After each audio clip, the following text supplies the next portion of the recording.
Praise the lord అందరికీ. మరి ముఖ్యంగా అందరికీ ఫాదర్స్కి ఒక్కసారి మీరు లేచి నిలబడినట్లయితే మా నిండు కృతజ్ఞతలు మేము తెలపాలని మేము ఆశపడుతున్నాము. అందరం గట్టిగా చప్పట్లు కొడుతూ మరి ఫాదర్స్ అయిన వారికి మరి గట్టిగా చప్పట్లు కొడుతూ మరి ఆనందంగా మరి ఈ దినాన్ని దేవుడు బిడ్డలకు ఇచ్చినందుకు దేవునికి మనం కృతజ్ఞతలు తెలపాలి. ప్రైజ్ ది లార్డ్ అందరికీ హ్యాపీ ఫాదర్స్ డే. దేవుడు మిమ్మల్ని దీవించి ఆశీర్వదించినగాక. మీరు చేసే పనులలో ప్రార్థనలో దేవుడు మరి మీ కుటుంబాలను దీవిస్తాడని నేను నమ్ముతున్నాను. Praise the lord. అందరు కూర్చోండి. Praise the lord. Happy father's day. మరి ముఖ్యంగా to my incredible dad, your love and sacrifice are the pillar of my strength. Thank you for everything. మరి ఈ యొక్క ప్రాముఖ్యమైన సమయంలో తండ్రి అనే బిరుదు మనది కాదు. తండ్రి అనే బిరుదు మనది కాదు. It's belongs to God. ఈ యొక్క తండ్రి అనే మాట దేవునికే చెందునుగాక. హల్లెలూయా. ఎందుకంటే యేసుక్రీస్తు ప్రభుల వారే అన్నారు, నన్ను పిలువకండి, దేవుడు ఒక్కడే, తండ్రి ఒక్కడే కదా. Don't call me father, is the only God, is the father. ఆయననే తండ్రి. ఆ బిరుదు తండ్రికి మాత్రమే చెల్లునుగాక. ఆయన మనకి ఇచ్చాడు ఈ బాధ్యతను, ఈ యొక్క రెస్పాన్సిబిలిటీని, ఈ యొక్క భారమును ఆయన మనకిచ్చాడు. ఆ తండ్రి ఇచ్చిన ఈ యొక్క బాధ్యతను ఈ యొక్క లోకంలో ఉన్న తండ్రులు నెరవేరుస్తున్నారా? ప్రశ్న.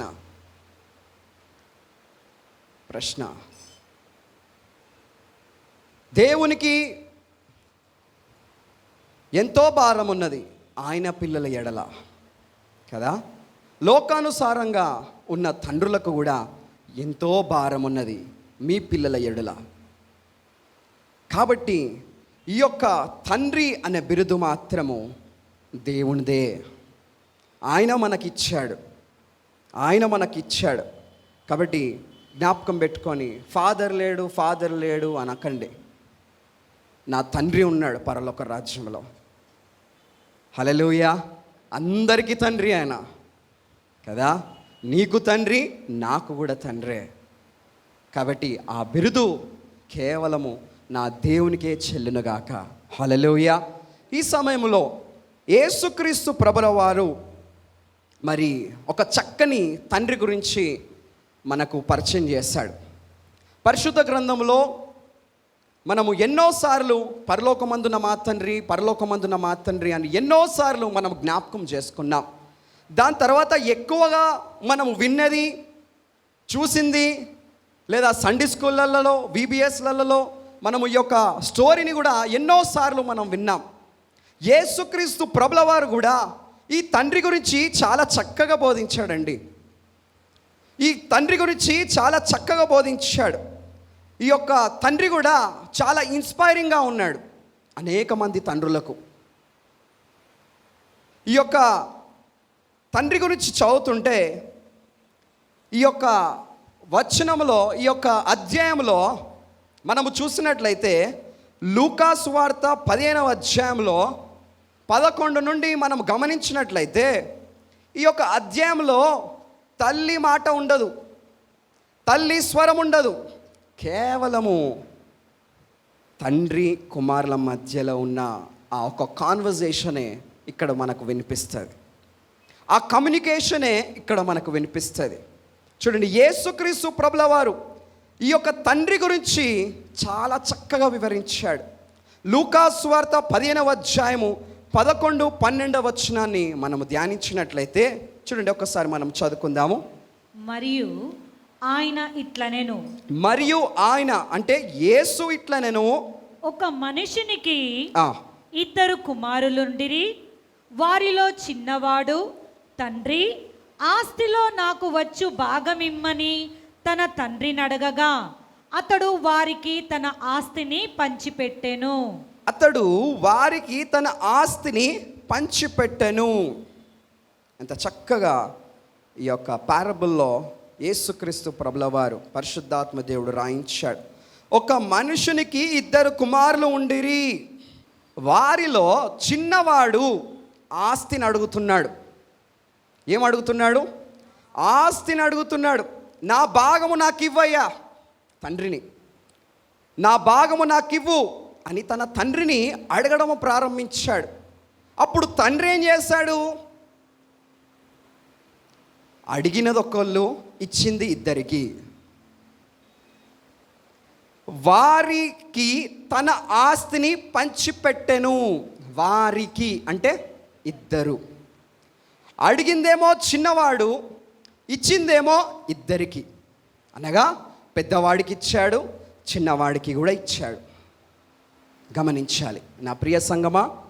యేసుక్రీస్తు ప్రభుల వారు ఈ యొక్క పారబుల్ని ఎంత చక్కగా లేఖనాలలో రాయించాడు. ఆ కాలంలో యూదుల ధర్మశాస్త్ర ప్రకారము ఆస్తి అడగడం అంటే it's a most dangerous thing. తండ్రిని ఆస్తి అడగడం అంటే, మరి ముఖ్యంగా గ్రీక్ బైబిల్లో ఏమని రాయబడి ఉన్నదంటే, తండ్రి నువ్వు చనిపోతే ఎంత బాగుంటుందో ఆస్తి అడిగితే. చూడండి, ఆ విధంగా ఈ యొక్క చిన్న కుమారుడు అడుగుతున్నాడు.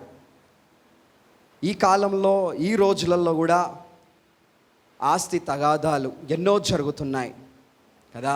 రక్త సంబంధుల మధ్యలో, అన్నదమ్ముల మధ్యలో, అక్కచెల్లెల మధ్యలో, కుటుంబాలలో ఆస్తి విషయంలో ఎన్నో ఎన్నో ఎన్నో పోట్లాటలు జరుగుతున్నాయి. చూడండి నా ప్రియ సంగమా, యేసుక్రీస్తు ప్రభుల వారు ఈ యొక్క తండ్రిని పెడుతున్నాడు సాదృశ్యంగా. ఈ యొక్క తండ్రిని పెడుతున్నాడు సాదృశ్యంగా. ఈ యొక్క తండ్రి వలన మనం కొన్ని విషయాలను మనం నేర్చుకుంటున్నాం.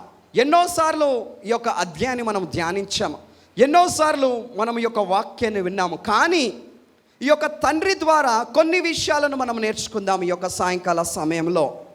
చూడండి, చిన్న కుమారుడు అడిగాడు ఆస్తిని. అడగగానే 2 పంచిపెట్టాడు. కానీ ఆస్తి కంటే, డబ్బు కంటే విలువైనది మరొకటి ఉన్నది. ఆస్తి కంటే, డబ్బు కంటే, ఇచ్చిన గిఫ్ట్స్ కంటే ఇంకా మరొకటి ఉన్నాయి, ఇంకా కొన్ని ఉన్నాయి. అదేంటో తెలుసా? కొన్ని విషయాలను నేను త్వరగా చెప్పి ముగిస్తాను. మొట్టమొదటిగా, it's a most precious thing than money, property. అదేంటో తెలుసా? ఏంటో తెలుసా? మొదటి పాయింట్, సమయము. టైం ఆస్తి కంటే ఎక్కువగా అండి సమయము. సమయం పోతే మళ్ళీ రాదు, జ్ఞాపకం పెట్టుకొని. నేడే రక్షణ దినము కదా. సమయము పోతే మళ్ళీ రాదు. It's a greatest one. ఆస్తి కంటే గొప్పది ఏంటంటే సమయము, టైం. నీవు ఈరోజు ఇక్కడ కూర్చున్నావంటే దేవుని చిత్తం ఉన్నది, ఆయన సమయం ఉన్నది కాబట్టి నువ్వు దేవుని ఆలయంలో కూర్చొని దేవుని ఆరాధిస్తున్నావు. హల్లెలూయా. చూడండి, సమయము ఈ యొక్క తండ్రి కుమారులకు ఇస్తున్నాడు. ఏ విధంగా ఇస్తున్నాడంటే, పెద్ద కుమారుడు లేనప్పుడు ఇంట్లో ఉంటున్నాడు, చిన్న కుమారుడు ఉన్నప్పుడు ఇంట్లో ఉంటున్నాడు, చిన్న కుమారుడు వెళ్ళిపోయినప్పుడు ఇంట్లో ఉన్నాడు, చిన్న కుమారుడు తిరిగి వచ్చినప్పుడు కూడా ఇంట్లో ఉన్నాడు. చక్కగా ఆలోచించాలి, చక్కగా గ్రహించాలి.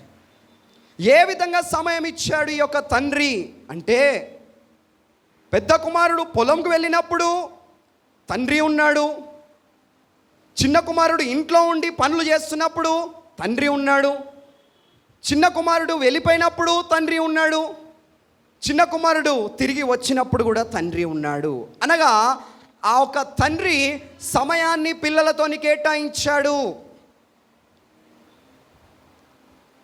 ఈరోజు తండ్రులైన వారు మీ పిల్లలతోని మీరు సమయాన్ని కేటాయిస్తున్నారా? మీరు చేసే జాబ్సే కానీ, ఉద్యోగాలే కానీ, whatever XYZ, but are you spending a time with your children? జ్ఞాపకం చేసుకోవాలండి. మీ సమయము మీ పిల్లలతోని మీరు గడుపుతున్నారా? చూడండి, ఈ తండ్రి మాత్రము ఆయన కుమారులతోని గడుపుతున్నట్లు మనం చూస్తున్నాం. కొంతమంది అంటారు, ఏమంటారు, నా కుమారునికి నేను కారు కొనిచ్చాను, బైక్ కొనిచ్చాను, చక్కని ఫోన్ గిఫ్ట్ ఇచ్చాను కదా, కానీ నువ్వు ఎంతసేపు నీ కుటుంబానితో గడుపుతున్నావు? జ్ఞాపకం ఉంచుకోండి తల్లిదండ్రులైన వారు, నీవు ఎంతసేపు నీ కుమారులతోని నీ సమయాన్ని గడుపుతున్నావు? ఈ తండ్రి 2 కుమారులతోని ఆయన సమయాన్ని ఇచ్చాడు, సమయాన్ని కేటాయించాడు. Time is a most powerful weapon.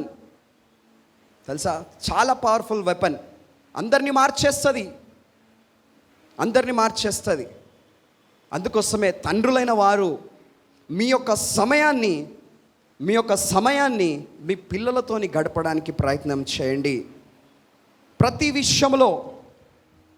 విషయంలో ఎప్పుడైతే నువ్వు గడుపుతావో అప్పుడే నీ పిల్లల గురించి నీకు తెలిసేది, లేకపోతే నీకు తెలియదు.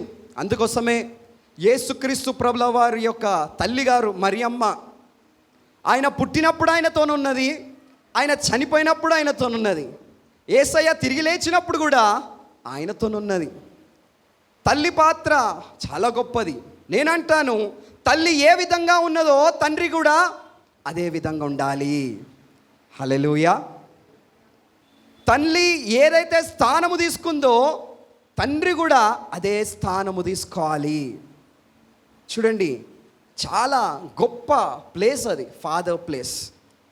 ఎందుకంటే నా తండ్రి ఇచ్చాడు ఆ బాధ్యతలను.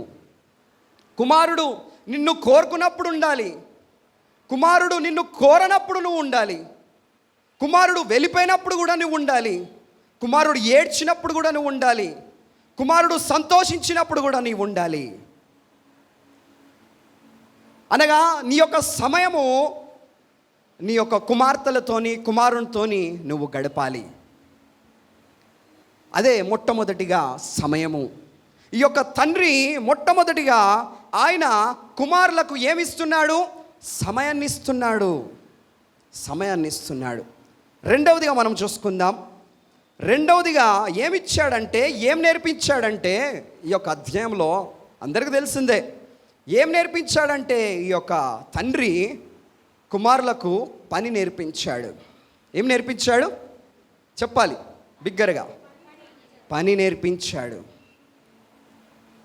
చూడండి, చిన్న కుమారుడు ఆస్తిని తీసుకొని సంతోషంగా ఆయన ఇంట్లో నుండి వెళ్ళిపోతాడు. ఆస్తిని అడిగి వెళ్ళిపోయినప్పుడు ఆయన సరదాగా ఆయన స్నేహితులతో పార్టీస్ చేసుకోవడము, ఎంజాయ్గా విచ్చలవిరిగా ఆయన డబ్బును ఖర్చు పెడుతూ ఆయన నడిచినట్లు మనం వాక్యంలో చూసుకున్నాం కదా.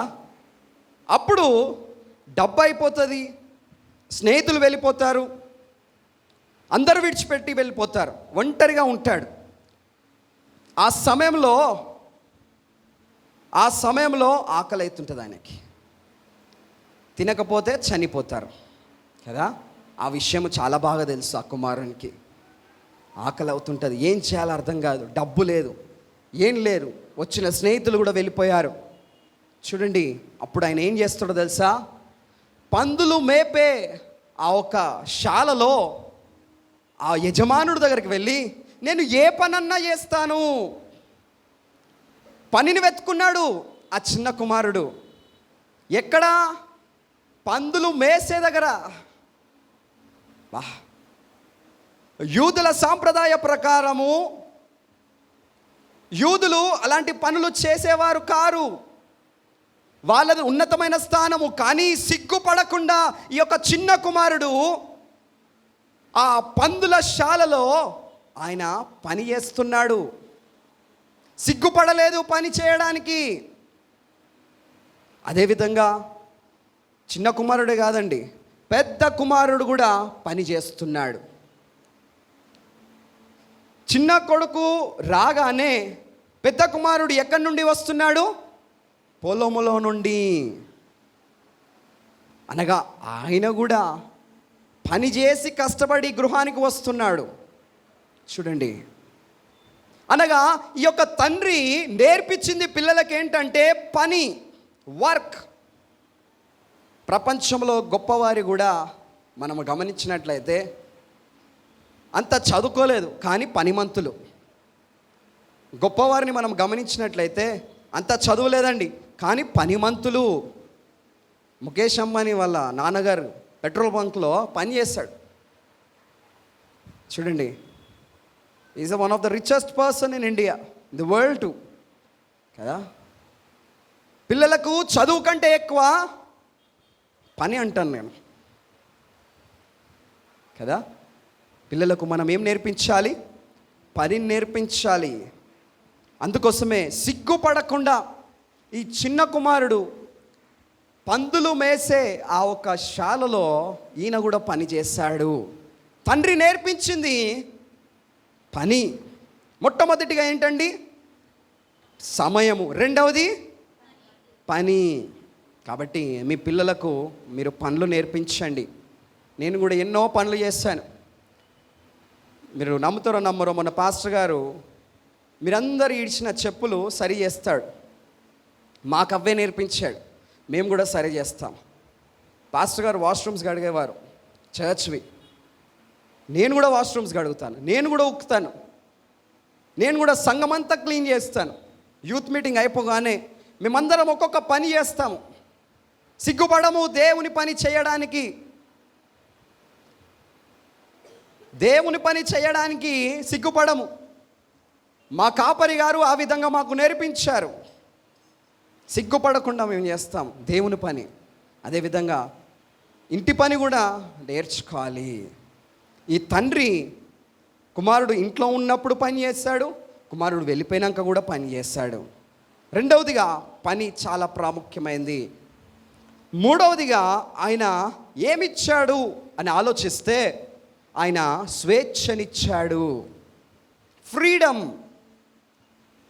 స్వేచ్ఛ. ఎలాంటి స్వేచ్ఛ ఈ కుమారునికి ఇచ్చాడు? ఎలాంటి స్వేచ్ఛ ఈ కుమారునికి ఇచ్చాడంటే తండ్రిని ఆస్తి అడిగేంత స్వేచ్ఛనిచ్చాడు. హల్లెలూయా. తండ్రిని ఆస్తి అడిగే స్వేచ్ఛను మరి ఈ యొక్క తండ్రి ఇచ్చినట్లు మనం చూస్తున్నాం. కుమారుడు చక్కగా అడుగుతున్నాడు తండ్రిని కదా. Full freedom, full freedom. నిజమే, మాట్లాడుకుంటేనే తెలుస్తుంది, మాట్లాడకపోతే ఏం తెలుస్తుంది? ఆ స్వేచ్ఛ లేకపోతే, ఫ్రీడమ్ లేకపోతే ఏం తెలుస్తుందండి కదా. ఆయన అడిగాడు, ఆయన వెళ్ళిపోయాడు, ఆయన మళ్ళీ ఇంటికి వచ్చాడు కదా, ఇంట్లో ఉన్నాడు, అలాంటి స్వేచ్ఛనిచ్చాడు. వెళ్ళిపోయేటప్పుడు ఏమనలేదు, వచ్చేటప్పుడు ఏమనలేదు. గమనించాలి. తండ్రి ఏమన్నా కుమారుడు వెళ్ళిపోతే వెతికాడా? వెతకలేదండి. చదవండి మీరు అధ్యాయంలో. లేదా పని వారితో వెతికిపించాడా? వెతికిపించలేదండి. లేదా ఫోన్ చేశాడా? లేదండి. ఏం చేయలేదు. స్వేచ్ఛనిచ్చాడు, అడిగే స్వేచ్ఛనిచ్చాడు, వెళ్ళిపోయే స్వేచ్ఛనిచ్చాడు, వచ్చే స్వేచ్ఛనిచ్చాడు. వాహ్,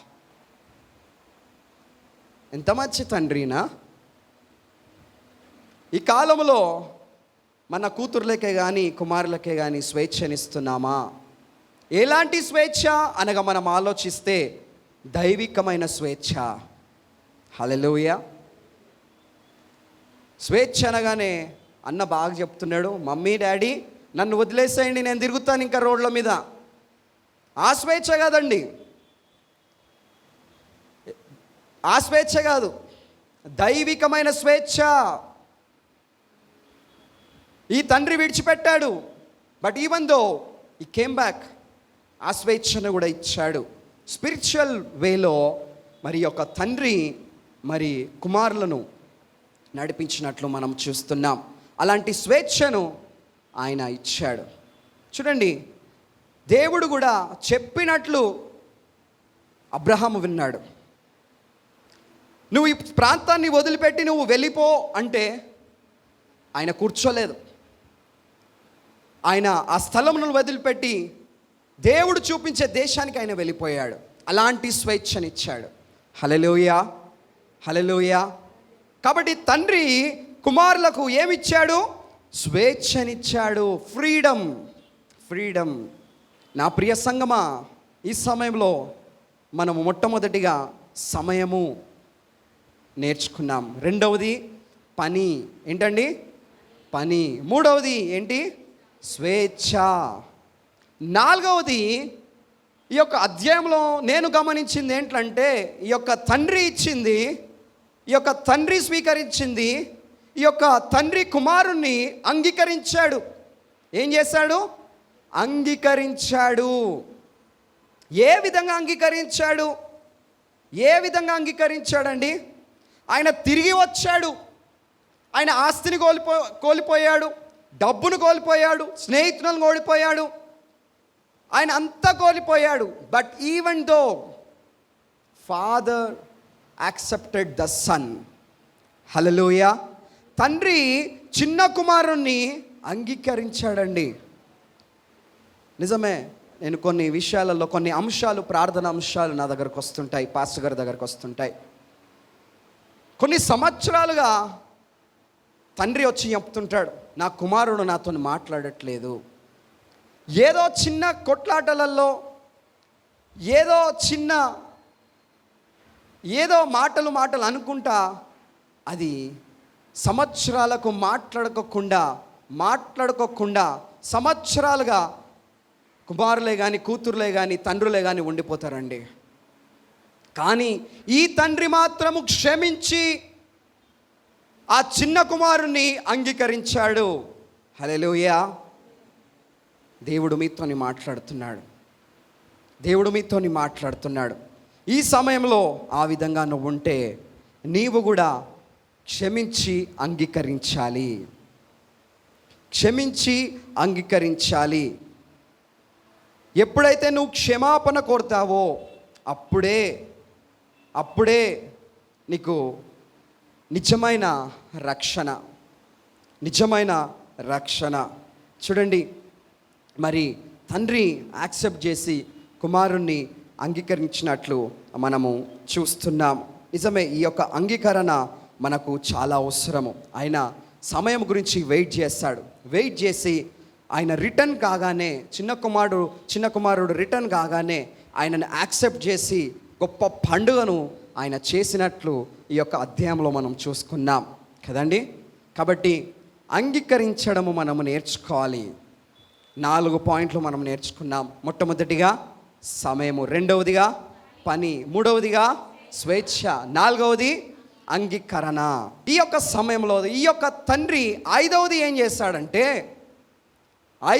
చేస్తాడంటే కుమారులతోని మాట్లాడాడు. హల్లెలూయా. కుమారులతోని ఏమైనాడు? మాట్లాడాడు. కుమారులతోని ఏ విధంగా మాట్లాడాడు? కొన్ని గృహాలలో నేను చూస్తుంటాను, తండ్రితోని మాట్లాడడానికి చాలా భయము. ఎందుకయ్యా తండ్రితోని మాట్లాడడానికి చాలా భయం అంటే, ఏ విషయాలైనా అమ్మగారితోనే పంచుకుంటారు వాళ్ళు కదా, నాతోని పంచుకోరు, నేనంటే భయము అని తండ్రి అంటుంటాడు. వయా మీడియా ఎవరు? మదర్ కదా. మమ్మీ నాకు అది కావాలి, డాడీతోని చెప్పు అని అంటారు, కానీ డాడీకి డైరెక్ట్గా చెప్పరు. ఎవరండి వయా మీడియా? మమ్మీ కదా. మమ్మీ నాకు అది కొనిపి, లేదమ్మా డాడీకి అడుగు. ఎందుకు ఆ రిలేషన్షిప్ డైరెక్ట్ డాడీకి లేదు? నేను అంటాను, ఎందుకు లేదండి? ఎందుకు భయము చెప్పాలండి? ఎందుకు భయము? భయం అన్నారు కదా, ఎందుకు భయము? నీ తండ్రిని నీ తల్లిని సన్మానించుము అని ఈక్వల్గా దేవుడు చెప్పాడు కదా, మరి ఎందుకు భయము? అడిగే స్వేచ్ఛ లేదా? మాట్లాడే స్వేచ్ఛ లేదా? చూడండి, ఈ తండ్రి ఏం చేస్తాడో తెలుసా? ఆయన కుమారులతోని మాట్లాడాడు. తండ్రులైన వారు కూడా, మీరు కూడా జ్ఞాపకం చేసుకోవాలి. మీ పిల్లలతో మీరు మాట్లాడడం ప్రారంభించాలి. మాట్లాడకపోతే మీరు ఎప్పుడైతే మాట్లాడతారో అప్పుడే ఆ ప్రేమ మీరు కూడా పొందుకోగలుగుతారు. హల్లెలూయా. తల్లికి ఏ విధంగా అయితే ప్రేమ చూపిస్తున్నారో కుమార్తెలే కానీ కుమారులే కానీ భయపడరు. మీ దగ్గర కూడా మీకు ఇచ్చే గౌరవం మీకు ఇస్తారు, మీకు ఇచ్చే మర్యాద మీకు ఇస్తారు. స్వేచ్ఛగా మాట్లాడాలి. అప్పుడే ఆ కుమారుడే కానీ ఆ కూతురి మనసులో ఏమున్నదో తండ్రికి చెప్తుంటారు. కొంతమందిని తండ్రులను చూస్తుంటాను, నేనంటే నా కుమారులకు భయం అంటారు. ఎంత ప్రౌడ్గా చెప్తారంటే అంత ప్రౌడ్గా చెప్తారు. కూతురు కూడా, అమ్మ నేను మాట్లాడలేను మా నాన్నగారితోనే. లేదండి, మార్చుకోండి. ఈ రోజు నుండి తండ్రులైన వారు స్వేచ్ఛగా మాట్లాడండి. మీ కూతుర్లతోనే కానీ మీ కుమారులతోనే కానీ స్వేచ్ఛగా నడవండి. అప్పుడే వాళ్ళ హృదయంలో ఏమున్నదో, వాళ్ళ తలంపులో ఏమున్నదో మీకు వాళ్ళు చెప్తుంటారు. డైరెక్ట్ అమ్మతోని కాకుండా ఇద్దరితోని పంచుకుంటారు. హల్లెలూయా. అలాంటి స్వేచ్ఛ, అలాంటి మరి ఫ్రీడమ్ ఈ యొక్క తండ్రి ఇచ్చాడు. మాట్లాడము ప్రారంభించాడు ఈ యొక్క కుమారులతోని. ఏ విధంగా మాట్లాడాడంటే పెద్ద కుమారుడు కోపంగా వస్తుంటాడు ఇంటికి. ఎందుకు కోపంగా వస్తుంటాడంటే, చిన్న కుమారుడు వెళ్ళిపోయాడు ఆస్తి తీసుకొని, డబ్బు తీసుకొని. ఆయన రాగానే ఒక గొప్ప విందు జరుగుతుంది ఇంట్లో. తండ్రి సంతోషంగా గొప్ప విందు చేస్తాడు, గొప్ప పార్టీ చేస్తాడు. మన భాషలో ఒక కృతజ్ఞత కూడిక పెట్టుకుంటున్నాడు ఆ తండ్రి. పాస్టర్లను పిలిచి కదా ఒక థ్యాంక్స్ గివింగ్ మీటింగ్ పెట్టుకుంటున్నాడు. ఈ యొక్క మీటింగ్ గురించి ఈ యొక్క పెద్ద కుమారునికి తెలియదు. ఆయన పొలము నుండి ఆయన వస్తుంటాడు. పొలము నుండి కష్టపడి పని చేసి వస్తుంటాడు. ఇంటి దగ్గరకు రాగానే ఏదో ఒక పార్టీ జరుగుతుంటుంది, మీటింగ్ జరుగుతుంటుంది. అప్పుడు ఆయన ఎవరిని అడుగుతాడంటే అక్కడున్న పనివాడిని అడుగుతుంటాడు. ఏం జరుగుతుంది ఇంట్లో? చూడండి, ఏం జరుగుతుంది ఇంట్లో అని ఈ యొక్క పెద్ద కుమారుడు ఎవరిని అడుగుతున్నాడు?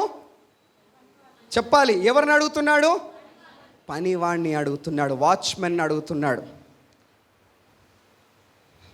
చూడండి, అప్పుడు కుమారుడు కోపంగా ఉన్నాడని తండ్రికి విషయాలు తెలిసాయి. ఇమ్మీడియట్గా వచ్చి, అయ్యా నీ తమ్ముడు వచ్చాడు, సంతోషంగా నేను కృతజ్ఞత కూడికను పెట్టుకుంటున్నాను. ఆ చిన్న కుమారుడు ఎంతనో నువ్వు కూడా నాకు అంతే అని ఇద్దరితోనే మాట్లాడాడు. ఒక్కరిని వేరు చేసినట్టు మాట్లాడలేదు ఈ యొక్క తండ్రి. పెద్ద కుమారునితో మాట్లాడాడు, చిన్న కుమారునితో కూడా మాట్లాడాడు. ప్రేమను పరిచయం చేస్తాడు ఈ యొక్క తండ్రి ఇద్దరు కుమారులకు. హల్లెలూయా, హల్లెలూయా. ఈయన పెద్ద కుమారునికి ఆయన డైరెక్ట్ ఇంట్లోకి రావచ్చు కదా, ఎందుకు రాలేదు? నాకు ఒక డౌట్ ఉండే. ఎందుకు పనివాడిని అడిగాడు? ఎందుకు? పెద్ద కుమారునికి యాక్సెస్ లేదా ఇంట్లోకి రానికి? గమనించాలండి. లేదా ఇంట్లోకి రానికి? ఆయనదే కదా ఇల్లు. కానీ ఎందుకు అడిగాడు? అందుకోసమే నేను అంటాను, ఇంట్లో విషయాలు బయటి వారిని అడగకండి, ఇంట్లో విషయాలు ఇంటి వారిని అడగండి.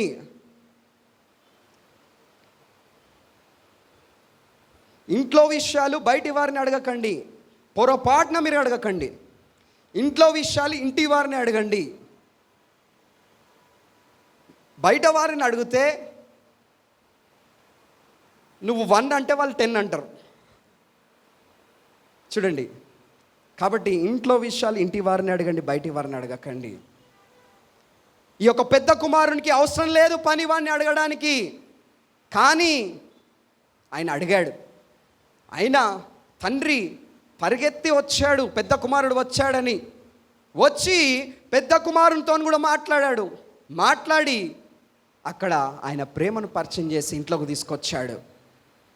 ఇద్దరితోని మాట్లాడి కాంప్రమైజ్ చేశాడు, ప్రేమను పరిచయం చేశాడు. మాట్లాడాలి పిల్లలతోని.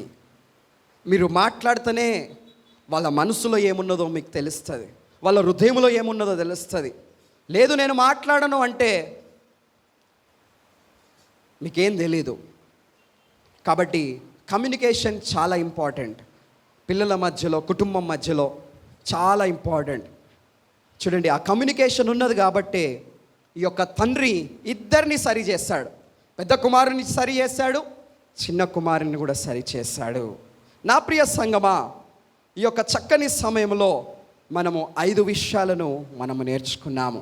అందుకోసమే మరి నా తండ్రి మరి కుమారుల ఎడల ఏ విధంగానైతే జాలి పడతాడో, అదేవిధంగా నా తండ్రి కూడా ఆయన జాలి పడతాడు. హల్లెలూయా. నా తండ్రి జాలిపడే దేవుడు, క్షమించే దేవుడు నా తండ్రి. కాబట్టి జ్ఞాపకం పెట్టుకోండి. మొట్టమొదటిగా మనం నేర్చుకుంది ఏంటంటే సమయము, రెండవది పని, గట్టిగా చెప్పాల, మూడవది స్వేచ్ఛ, నాలుగవది అంగీకరణ, ఐదవది మాట్లాడాలి.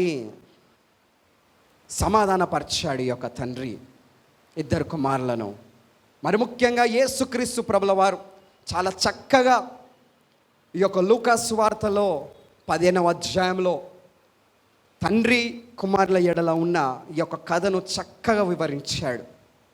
చక్కగా వివరించి మనకి తెలియపరిచాడు. అందుకోసమే a impression a father gives is the greatest impression even mother cannot give. Hallelujah. కాబట్టి ఫాదర్ ఒక రోల్ చాలా ఇంపార్టెంట్, కుటుంబంలో చాలా ఇంపార్టెంట్. ప్రతి తండ్రి ఎంత కష్టపడతాడో తండ్రికి మాత్రమే తెలుసు. ఎందుకంటే ఆయన కష్టపడేది పిల్లలకు చూపించాడు.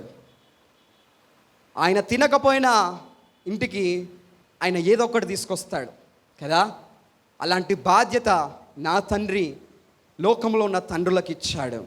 కాబట్టి ఈ యొక్క చక్కని వాక్యాన్ని దేవుడు మనకు వినిపించేలాగా ఈ సమయాన్ని మనకి ఇచ్చాడు. యేసుక్రీస్తు ప్రభుల వారు ఏ వాక్యము చెప్పినా, మరి ఏ పారబుల్లో ఆయన సువార్త ప్రకటించినా చాలా అర్థం ఉన్నది, చాలా అర్థం ఉన్నది. కాబట్టి ఈ తండ్రి గురించి మనము 5 విషయాలను మనము నేర్చుకున్నాం. 5 విషయాలను మనము నేర్చుకున్నాం. తండ్రి పాత్ర చాలా గొప్పది. మరి ఈ యొక్క తండ్రి అనేకులకు ఇన్స్పైరింగ్గా ఉన్నాడు. అందుకోసమే ఈ తండ్రి గురించి యేసుక్రీస్తు ప్రభుల వారు ఈ యొక్క లూకా సువార్తలో 15వ అధ్యాయంలో 11వ వచనం నుండి ఆయన తెలియపరిచాడు. హల్లెలూయా, హల్లెలూయా. దేవుడి కొద్ది మాటలను దీవించి ఆశీర్వదించునుగాక.